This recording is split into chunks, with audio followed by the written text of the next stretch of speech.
Bismillahirrahmanirrahim. Assalamu alaikum students. Today we are going to discuss numerical problems of chapter number 10. So first problem 10.1 is the time period of a simple pendulum is 2 seconds.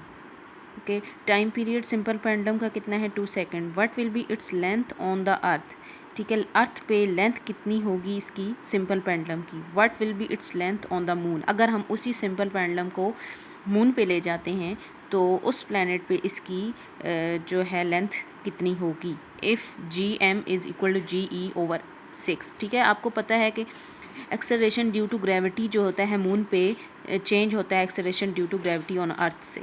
ठीक है, अर्थ वाला तो आपको पता है कि 10 metre per square है, लेकिन जी एम जो है वो कितने होता है, जी ई बाई 6 टाइम्स जो होता है वो जी एम होता है. ठीक है, acceleration due to gravity divided by 6 जो होता है वो हमारा acceleration due to gravity on the moon होता.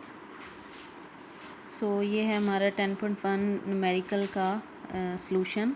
तो सबसे पहले हमने डाटा देखना है. ठीक है, हमने देखा क्वेश्चन में कि टाइम पीरियड कितना है 2 सेकेंड. ठीक है, लेंथ ऑन अर्थ पे लेंथ हमने फाइंड आउट करनी है. लेंथ ऑन मून, ठीक है, एल एम से हमने रिप्रेजेंट किया, ये हमने फाइंड आउट करनी है, दो चीज़ें. ठीक है, तो जी ई हमें पता है 10 मीटर पर स्क्वायर है और जी एम हम यहाँ से फाइंड आउट कर सकते हैं. हमें पता है जी ई डिवाइडेड बाय 6 होता है. ठीक है, तो 10 डिवाइडेड बाय 6 जी एम आ गई 1.67 मीटर पर स्क्वायर. ठीक है, ये हमारा हो गया गिवन डाटा.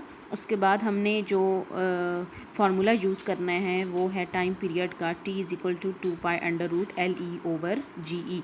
अब क्योंकि हमें टाइम पीरियड पता है और जी ई भी पता है, तो यहाँ से हम एल ई को सबसे पहले रीअरेंज करके इस फार्मूला को एल ई फाइंड आउट कर लेंगे. उसके बाद वैल्यूज़ पुट करेंगे. तो इधर स्क्वायर रूट है तो हम इधर भी ठीक है, इधर अंडर रूट है तो हम दोनों तरफ स्क्वायर ले लेंगे. तो इसको अंडर रूट को हम कैंसिल करने के लिए तो स्क्वायर हमने ले लिया दोनों तरफ. तो इस साइड कैंसिल हो गया हमारा रूट, और फिर हमने यहाँ 4 पाई आर स्क्वायर आ गया और एल ई ओवर जी ई आ गया. तो यहाँ से एल ई अगर हमने फाइंड करना है, एल ई इस साइड रह जाएगा, जी ई इधर आके मल्टीप्लाई हो जाएगा. तो कुछ इस तरह हमारी एक्सप्रेशन बन जाएगी. ठीक है, अब ये हमारा क्या है, इक्वेशन है एल ई फाइंड आउट करने के लिए.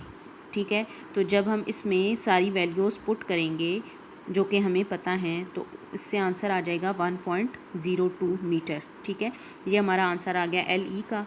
इसी तरह जो है मून के लिए हम यही फार्मूला यूज़ करेंगे, सिर्फ यहाँ पे एल एम लिख देंगे, जी एम लिख देंगे. ठीक है, तो इस फार्मूला में जब हम वैल्यूज़ पुट करेंगे, जी एम हमने जो फाइंड आउट किया हुआ है वो पुट करेंगे तो हमारा एल एम आ जाएगा 0.17 मीटर. तो ये हमारा हो गया 10.1 न्यूमेरिकल का आंसर, ये एल ई और एल एम. ओके, फिर हमारा नेक्स्ट आ जाता है 10.2 numerical. A pendulum of length 0.99 meter is taken to the moon by an astronaut. ठीक है, एक पेंडुलम है जिसकी लेंथ कितनी है 0.99 मीटर. इसको हम ले गए मून पे. ठीक है, तो मतलब कि मून पे जाके हमने इसकी लेंथ वगैरह और सारी चीज़ें वहाँ पे पेंडुलम को ले जाके कैलकुलेट करने की 0.99 मीटर. तो the period of the pendulum is 4.9 second. ठीक है, उस पेंडुलम का जो टाइम पीरियड है वो है 4.9 second. What is the value of g on the surface of the moon. अब उसी सरफेस मून पे जो है जी की वैल्यू क्या होगी वो हमने कैलकुलेट करनी. तो ये हमारा आ जाता है 10.2 का सॉल्यूशन. सबसे पहले हम देखते हैं गिवन डाटा क्या क्या चीज़ें गिवन है. ठीक है, डाटा में तो length of pendulum L is equal to 0.99 metre. ठीक है, ये हमें गिवन है. और time period of the pendulum on moon ये भी हमें 4.9 सेकेंड गिवन है. तो हमने फाइंड क्या करना है, एक्सेलरेशन ड्यू टू ग्रेविटी. ठीक है, कि जी एम की वैल्यू फाइंड आउट करनी है. तो वही हमने फार्मूला यूज़ करना है जो पहले किया था, उसी तरह हमने उसको रीअरेंज करके ये हमने फार्मूला बना लिया उसका. तो इधर हमने वैल्यूज़ उसकी पुट करके G M 1.63 metre per square find out कर लेना है. ओके, नेक्स्ट क्वेश्चन हमारा आ जाता है 10.3 न्यूमेरिकल. और इसमें आ जाता है find the time period of a simple pendulum of 1 metre length. एक सिंपल पेंडुलम है, उसकी लेंथ 1 मीटर है, तो हमने उसका फाइंड आउट करना है टाइम पीरियड. ठीक है, किस पे, placed on earth and on moon. Moon पे भी टाइम पीरियड फाइंड आउट करना है और अर्थ पे भी, ठीक है। The value of g on the surface of moon is 1/6 of its value on earth.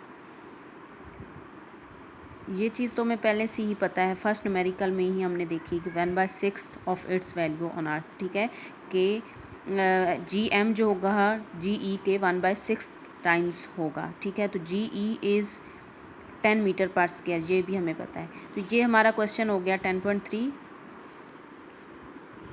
Okay 10.3 का डाटा है, length of simple pendulum 1 metre, acceleration due to gravity 10 metre per square, acceleration due to gravity on the surface of moon 10/6 हो गया, ठीक है। और 1.66 उसका आ जाता है आंसर। तो टाइम पीरियड ऑन अर्थ हमने फाइंड आउट करना है, time period on moon find out करना है। तो वही हम फार्मूला टाइम पीरियड का यूज़ करेंगे और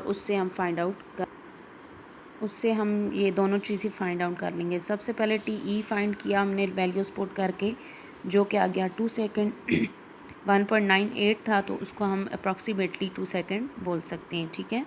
तो similarly time period on moon उसी तरह हमने वही जो है फार्मूला यूज़ करना है और उसके अंदर वैल्यूज़ पुट करनी है। सिर्फ जी एम की जगह G/6 पुट करके, या जो हमारी वैल्यू थी जी एम की हमने पीछे फाइंड आउट की हुई है, तो एज़ इट इज़ वही वैल्यू हमने पुट कर देनी है उसके अंदर। ये सारा प्रोसीजर करने के बजाय हमने इधर जी एम की जगह उसकी वैल्यू पुट कर देनी है, ठीक है। तो टी एम हमारा आ जाएगा 4.9 सेकेंड।